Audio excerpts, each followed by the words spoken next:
مثلا مال 7 ماه پیشه ولی تاریخش تا 2026 میگم امکان نداره اونا مثلا چون تو گرما بوده خراب شده باشه. نه لباسشون باید خود. خب این واگذاری گرفته 403 دیگه واکسن نزده. خب بعد یه ماه هم هست پیششه، غذا میخوره ولی کم. سالون بده.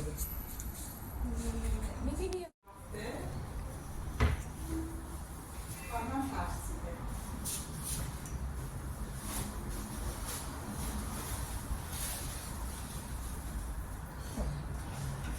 بیهوشی کامله؟ چشش باز میمونه؟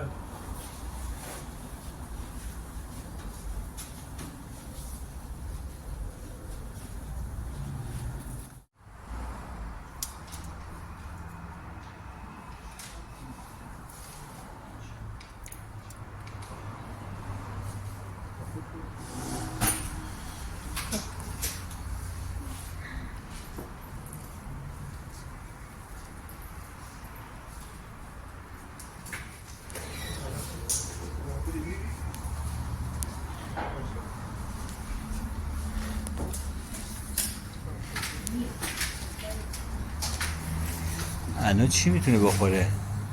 الان چی میتونه بخوره؟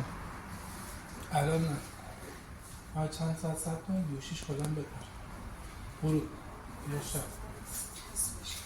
مثلا 9 شب 3 7 8 شب